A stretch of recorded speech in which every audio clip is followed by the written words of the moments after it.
Hello everyone from Roswell, New Mexico. This is Red Bull Stratos, mission to the edge of space.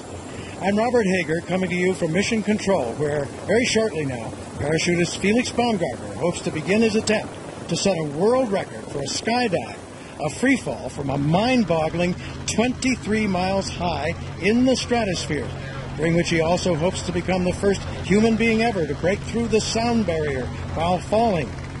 That's the balloon that'll lift him aloft, the biggest balloon ever used for a manned flight. And down the line from that balloon in a pressurized capsule, there it is, the pressurized capsule in which Baumgartner will ride up, suspended below the balloon. He's inside that capsule, and from which he'll make his historic jump. There's Baumgartner inside, a camera inside the capsule, showing him waiting, anticipating. All this expected, too, to have implications for the future safety of space travel.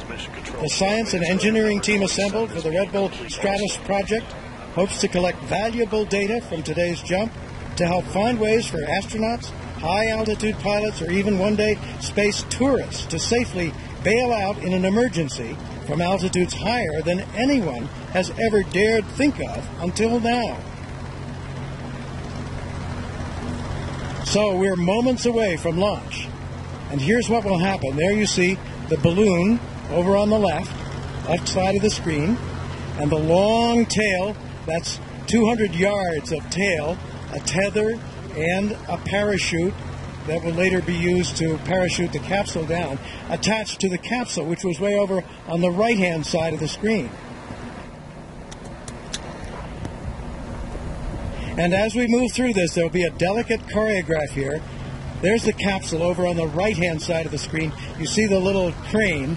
Underneath that is the capsule. It's hard to see, just a tiny dot on the right-hand side of the screen. So as the balloon's tail is released and the bubble starts to rise, the crane carrying the capsule must move directly underneath the rising bubble and wait until the line up to the balloon is taut, and then, only then, release the capsule to rise with the balloon. It's all got to be done very carefully, because you don't want that capsule bumping into the ramp or bumping along the ramp as the bubble rises. That would be a danger to the rider inside the capsule, Felix Baumgartner. In fact, this whole business, the launch, is one of the more delicate portions of the day's event, the jump being by far the most serious. But this particular maneuver has its risks too. Number one, I just described the issue to avoid bumping the capsule along the launch pad. But number two, as the balloon rises, should there be a problem when it's only a few hundred or 1,000 feet off the ramp, there's not enough time for Baumgartner to get that door open and jump, and he couldn't get the parachute open. That is a problem. Now here we go. There's the bubble rising. There's the tail going out. The crane will move forward. So far we've got a good start. Crane moving forward now. Winds are cooperating. String is becoming taut to the balloon above.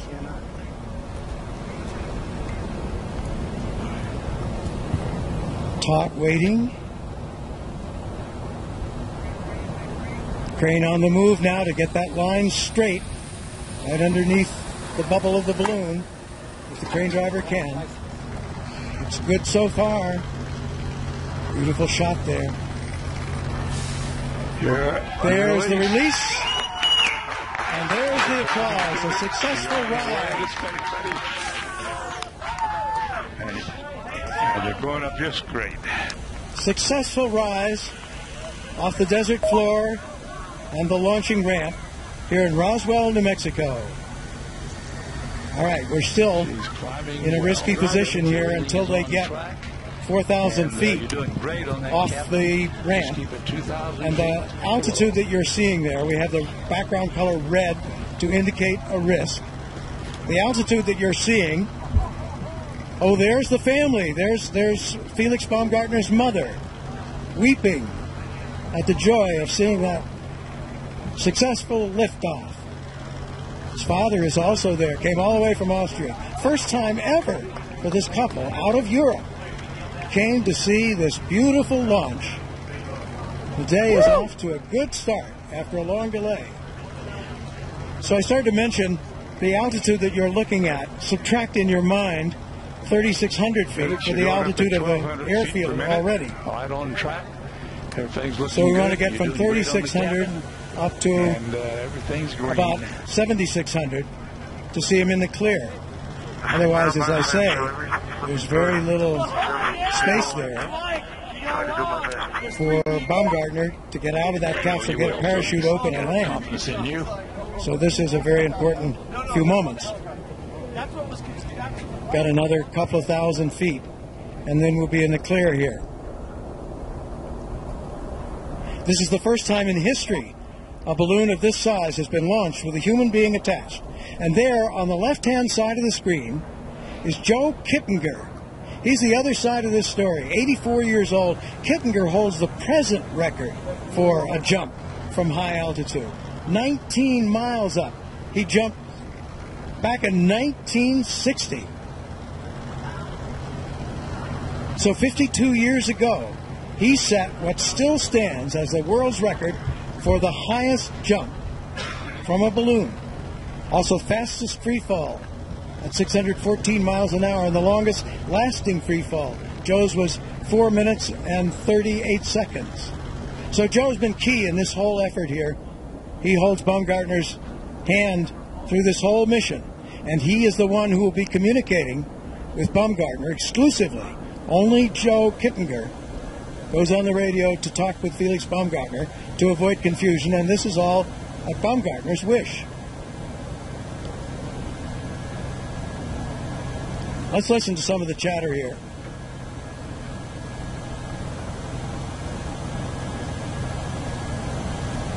Just about in the clear now of that emergency zone. Those pods you see out in front of the capsule hold cameras. They're the special cameras that look in and give you some of the shots we'll be able to show you. Now I think we've got that 4,000 feet off the ground.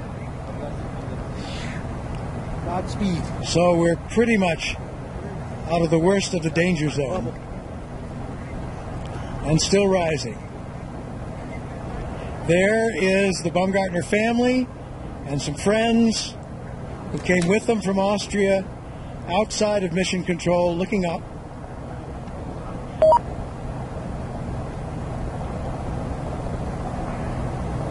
Doing great, Felix. Doing great on that cabin. You're doing great. Everything looks green, and you're on your way to space. How's that for a quote from Joe? From Joe Kittinger. So the 84-year-old Joe Kittinger, who holds the present record, a key part of his assault on that record. 1,200 foot per minute, something like that, Felix, which is great. Right on track, right on speed, and everything's looking good.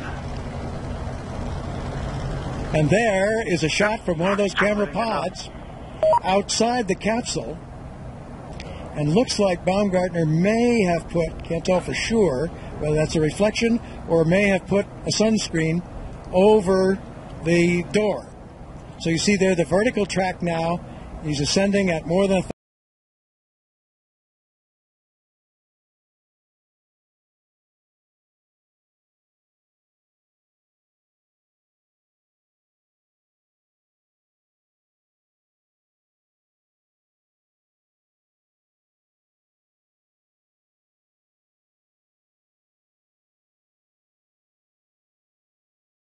that into Celsius or centigrade, 16 Celsius inside the capsule, and barely less than 3 Celsius outside the capsule.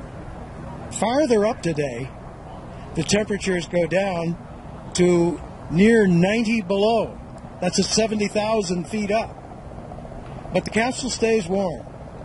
It's insulated, happily, and pressurized, and Baumgartner breathes oxygen from a tank, 100% oxygen. Flight line 3 to imaging. There you see the airport over on the left-hand side of the screen now. The launch pad is in a corner of that airport. So that's where Baumgartner has come from now floating at more than 10,000 feet above sea level.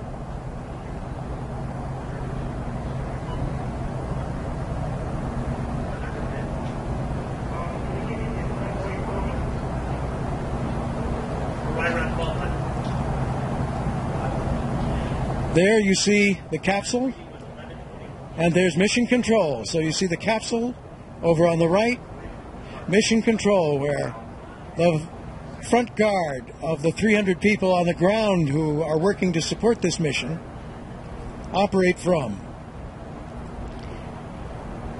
Getting up around 12,000 feet now, that's the area where a lot of small planes operate, but not today. There is Art Thompson. Attention on that. This is mission control. We currently show the Stratos capsule with Felix is ascending. He is at 11,600 feet. Thompson's the technical director of this flight, put together basically the team that's overseeing So far, mission control shows all systems are status go. And that's the voice of Mike Jacobs, who's the mission coordinator. So there, Thompson, we were talking about him. Roger. Sort of the spiritual leader of this effort. Over on screen left, he heads a space firm called Sage Cheshire, pardon me, which built the capsule. Go ahead. We're rolling out. There's the capsule Copy that. in Roswell, New Mexico, the outskirts of Roswell. Still the airport there, down below. 12,500 feet. Felix, Roger, you're very close. 3,800 meters. Doing great. Felix Baumgartner, seen from inside.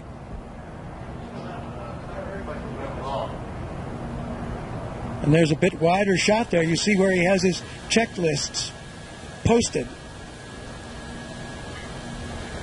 on one of the windows on the side of the capsule. Now you get an idea. I was talking about that tether that holds the capsule. Those are the long strings, and up above that, the red and white item at the top of the screen is a parachute. Now, Baumgartner's got his own parachute. After he jumps and free falls, his parachute will come out. The parachute you were seeing there is to recover the capsule. After Baumgartner jumps and the capsule is left empty, it's important to recover it because it'll have a lot of film and data about this flight. Important to recover it. So it is cut loose from the balloon, and then the capsule falls. And that red and white item, that's the parachute. The parachute will come open automatically. Okay, Felix, I want to do a and help capsule float check. the capsule back down to Earth. Now let's listen as we do a capsule status check. Joe Kittinger on the left there with Felix Baumgartner, the 84-year-old and the 43-year-old, current record holder, Okay, and the one give who's me the trying to break ambient that record. altitude, Let's listen. The outside altitude on the altimeter. 13,700 feet. Okay, cabin altitude.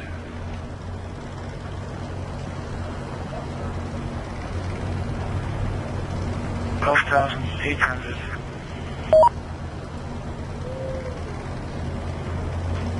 Okay, give me the right pod, O2 percentage, please.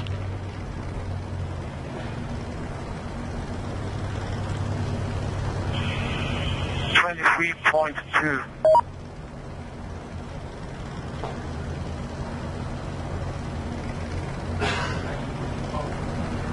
You see in that graphic there, the capsule air, the oxygen in the capsule. They try to keep it between 20% and 30%. Felix, give me the left pod, PO2. PO2 is 2.11. Thank you.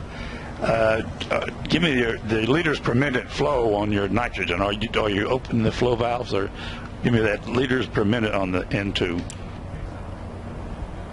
2 is 6 liters per minute. So the way